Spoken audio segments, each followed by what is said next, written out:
नमस्ते सदावत सले मातृभूमि। नमस्कार दोस्तों, मैं हूं नागेंद्र प्रताप सिंह और आप देख रहे हैं मेरा यूट्यूब चैनल कानून फॉर ऑल। दोस्तों, जब भी आपने वकालत की शुरुआत की थी तो उस दौरान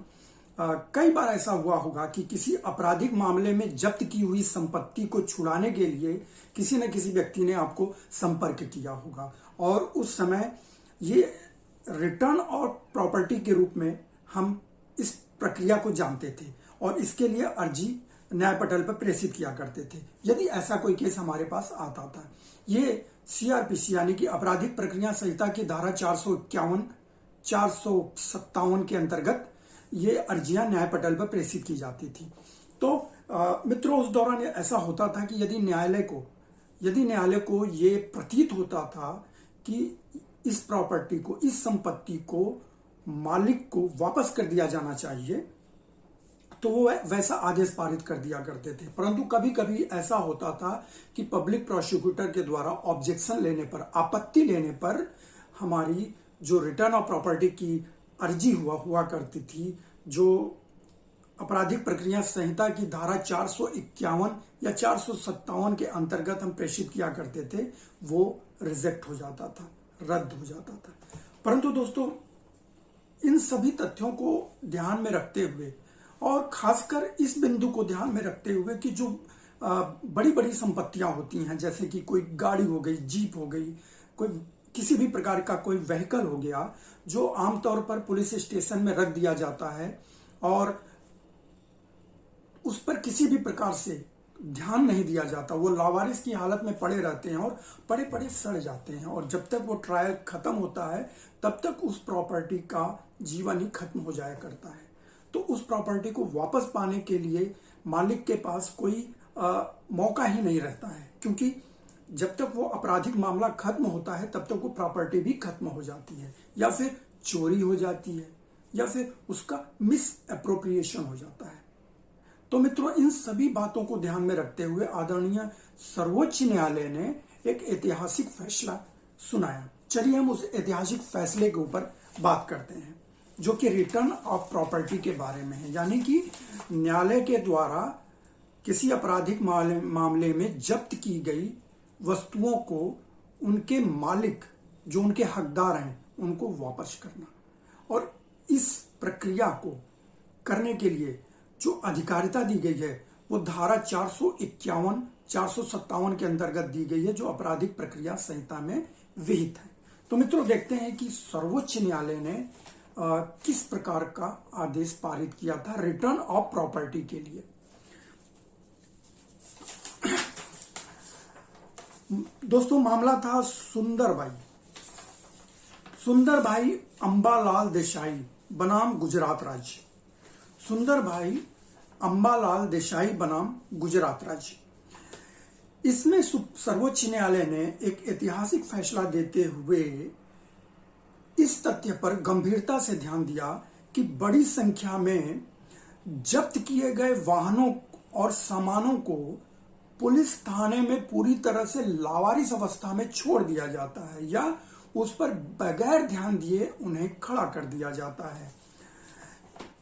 और ये देखते हुए कि इस तरह के जब्त वाहनों को लंबे समय तक पुलिस स्टेशन में रखने का कोई फायदा नहीं होता है, बल्कि वो वहां पे रखे और असावधानी के कारण नष्ट हो जाया करते थे, या वहां से चोरी हो जाते थे, या उनका मिसएप्रोप्रिएशन हो जाया करता था। तो माननीय सर्वोच्च न्यायालय ने न्यायिक मजिस्ट्रेट यानी कि जो निचली अदालतें होती हैं, उनको धारा 451 सीआरपीसी यानी आपराधिक प्रक्रिया संहिता की धारा 451 के तहत शक्तियों का शीघ्रता से और विवेकपूर्ण ढंग से प्रयोग करने का निर्देश दिया और जब्त की गई वस्तुओं और वाहनों की अंतरिम यानी कि इंटरिम कस्टडी संपत्ति के मालिक या उस व्यक्ति को सौंपने का जो उस संपत्ति का वाजिब हकदार है, उसे सौंपने का निर्देश दिया। मित्रों, इसके पीछे माननीय सर्वोच्च न्यायालय का अवलोकन यह था कि यदि धारा 451 आपराधिक प्रक्रिया संहिता की धारा 451 के तहत जो शक्तियां दी गई हैं निचली अदालतों को, उनका उपयोग अगर विवेकपूर्ण ढंग से किया जाता है तो संपत्ति के मालिक को संपत्ति के अप्रयुक्त यानी कि यूज में न आने के कारण या उसके दुरुपयोग से होने वाली हानि से बचाया जा सकता है। ये सही बात है मित्रों। यदि धारा 451 के अंतर्गत जो शक्तियां आदरणीय न्यायालय को दी गई हैं आपराधिक प्रक्रिया संहिता के द्वारा, अगर उनका विवेकपूर्ण ढंग से और शीघ्रता से पालन किया जाए तो जिन संपत्ति के मालिकों की संपत्ति किसी आपराधिक प्रक्रिया में जब्त की गई है और उसे थाने में खड़ा कर दिया गया है, पुलिस की अभिरक्षा में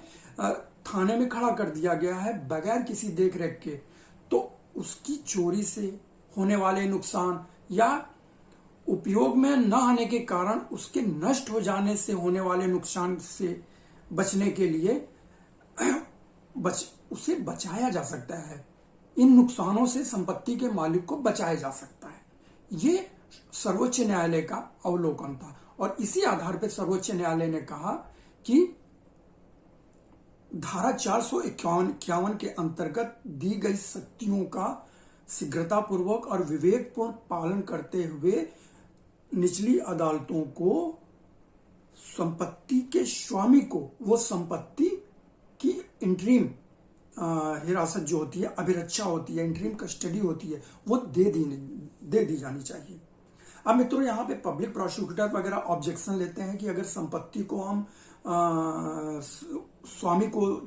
जब्त की गई संपत्ति को अगर हम उसके स्वामी को वापस कर देते हैं तो फिर इसे विचारण के समय यानी कि ट्रायल के समय अदालत में पेश करने में परेशानी हो सकती है, ये बदली जा सकती है, इसमें रिपेयरिंग हो सकता है। तो उस कंडीशन में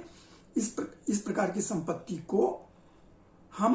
अदालत में प्रस्तुत करके उसे साबित नहीं कर सकते हैं। तो मित्रों इस प्रक्रिया के लिए भी आदरणीय सर्वोच्च न्यायालय ने यह निर्देश दिया कि आप अगर यदि कोई वाहन है या कोई आर्टिकल है किसी भी प्रकार का, तो उस वाहन का हर कोण से तस्वीर लेकर, दूसरा उसका ड्यू प्रोसेस ऑफ लॉ को फॉलो करते हुए यानी कि विधि के अनुसार दी गई प्रक्रिया का पालन करते हुए उसका उपयुक्त अगर हम पंचनामा बना लेते हैं और विभिन्न कोणों से उसकी तस्वीर ले लेते हैं तो हम वाहन की जगह पंचनामा और इन तस्वीरों को आदरणीय न्यायालय के समक्ष विचारण के दौरान प्रस्तुत करके इस बात को साबित कर सकते हैं कि अमुक अपराध में ये वाहन उपयोग में लाया गया था या इस वाहन की चोरी हुई थी या वो वही वाहन है जो इस आपराधिक प्रक्रिया के दौरान वांछित है, जिसे न्याय पटल पर प्रेषित किया जाना है। तो सर्वोच्च न्यायालय ने निचली अदालतों को, ऑनरेबल मजिस्ट्रेट कोर्ट्स को यह निर्देश दिया कि आप धारा 451 के अंतर्गत जो शक्तियां आपको प्रदान की गई हैं उनका उपयोग करें। मित्रों यही नहीं, सर्वोच्च न्यायालय ने यह निर्देश देते हुए यह भी आशा व्यक्त की कि संबंधित मजिस्ट्रेट सीआरपीसी की धारा 451 के तहत शक्तियों को ठीक से और तुरंत प्रयोग किया जाता है और पुलिस थाने में कोई भी सामान किसी मामले में 15 दिन या 1 महीने से लंबे समय तक नहीं रखा जाता है, इसकी अनुशंसा कर सकेंगे यानी इसकी जांच कर सकेंगे और इसको नियम के रूप में सबके लिए बाध्य बना सकेंगे। कहने का मतलब क्या है कि यदि न्यायिक मजिस्ट्रेट 451 के अंतर्गत दी गई शक्तियों का विवेकपूर्ण ढंग से और शीघ्रता से उपयोग करें तो पुलिस थाने में कोई तो वो ये क्या बोलते हैं उसको, नियमित कर सकते हैं। वो ये नियमित कर सकते हैं कि कोई भी वाहन, कोई भी आर्टिकल, कोई भी सामान किसी पुलिस स्टेशन में ज्यादा से ज्यादा 15 दिन या फिर 1 महीने तक ही रखा रहे, उसके बाद वो वहां पे न रखा जाए। कहां पे जाए उसके बाद? तो वो उस संपत्ति के वास्तविक हकदार या उस संपत्ति के मालिक की इंटरिम कस्टडी में दे दिया जाए, आदरणीय न्यायालय के द्वारा आदेश पारित करके। तो अब आदरणीय सर्वोच्च न्यायालय ने यह भी बताया कि ये जो उद्देश्य है कि संपत्ति को नुकसान ना पहुंचना, संपत्ति को चोरी होने से बचाना, या संपत्ति के यूज में ना आने के कारण वो जो खराब अवस्था में हो जाती है, सड़ गल जाती है, तो ऐसी परिस्थितियों से बचाने के का जो उद्देश्य है प्राप्त किया जा सकता है, यह देखने के लिए तत्काल कार्रवाई करेंगे। यानी कि ये प्राप्त किया जा सकता है, ये देखने के लिए तत्काल कार्यवाही न्यायिक मजिस्ट्रेट के द्वारा की जाएगी। यदि संबंधित उच्च न्यायालय की रजिस्ट्री द्वारा यह देखने के लिए उचित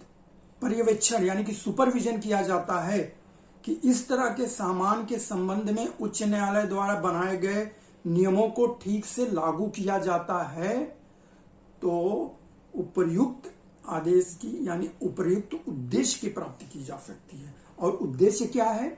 कि जो आपराधिक प्रक्रिया में सामान जब्त किए जाते हैं उनको नुकसान होने से पूर्व उसके उस संपत्ति के मालिक को उसकी इंटरिम कस्टडी यानी कि अंतरिम अभिरक्षा दे देना, उसके कब्जे में उस सामान को दे देना, ये होता है दोस्तों। अब आ जाते हैं कि धारा 451 क्या कहती है। मित्रों, धारा 451 स्पष्ट रूप से न्यायालय को ऐसी संपत्ति के संबंध में उचित आदेश पारित करने का अधिकार देती है जो जैसे कि जांच या परीक्षण के निष्कर्ष तक उचित हिरासत के लिए, यानी कि जब तक उसका जांच और परीक्षण चल रहा है उसे उचित व्यक्ति के कब्जे में दे दी जाए। यानी उचित व्यक्ति कौन होगा? उस संपत्ति का वास्तविक हकदार या उस संपत्ति का मालिक। तो उसकी इंटरिम कस्टडी में इस संपत्ति को दे दी जाए जब तक कि जांच और परीक्षण चल रहा है। दूसरा, इस तरह के साक्ष्य को दर्ज करने के बाद इसे बेचने अन्यथा निपटाने के आदेश देने के लिए आवश्यक है। यानी कि ट्रायल के दौरान यदि उस संपत्ति के संदर्भ में जो साक्ष्य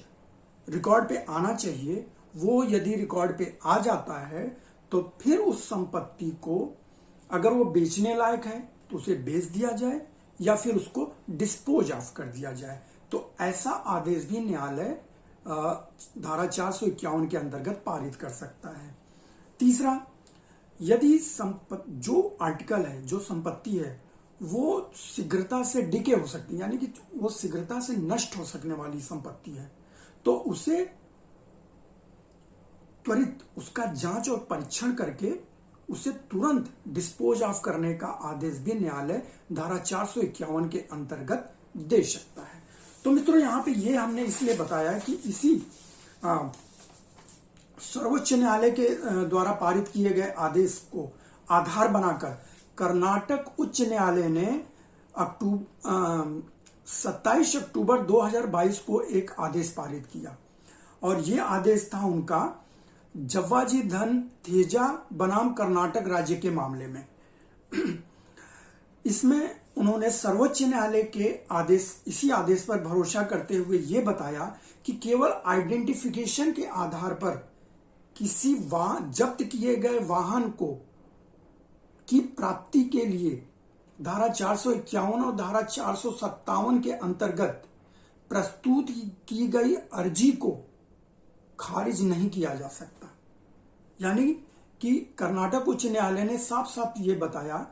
कि यदि कोई संपत्ति का मालिक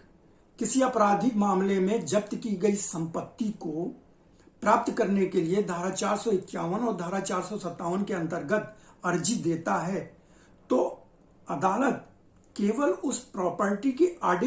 आइडेंटिफिकेशन यानी पहचान को आधार बनाकर उसकी अर्जी को खारिज नहीं कर सकता है,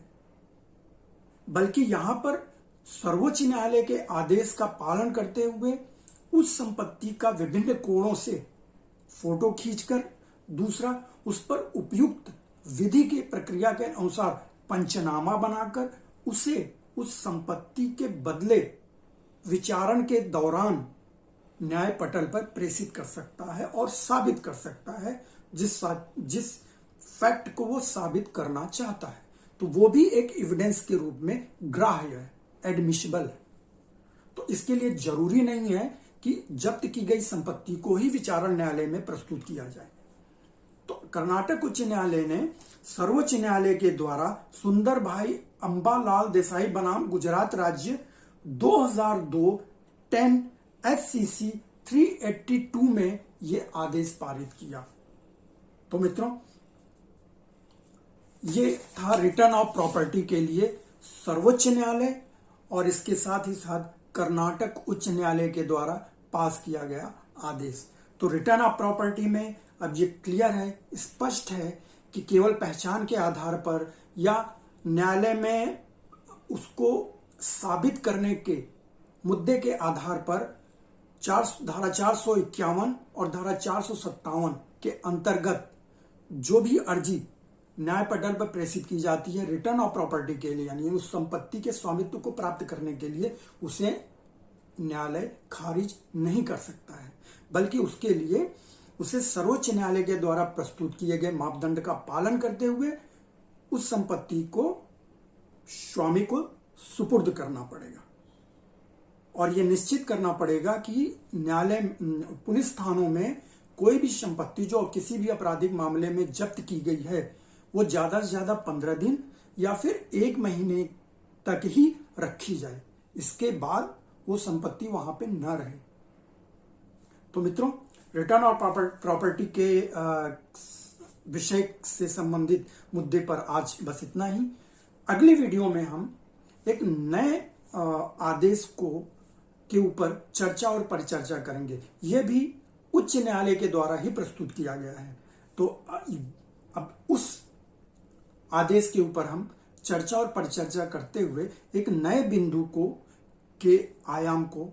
स्पर्श करेंगे। तब तक के लिए खुश रहिए, मस्त रहिए। नमस्कार।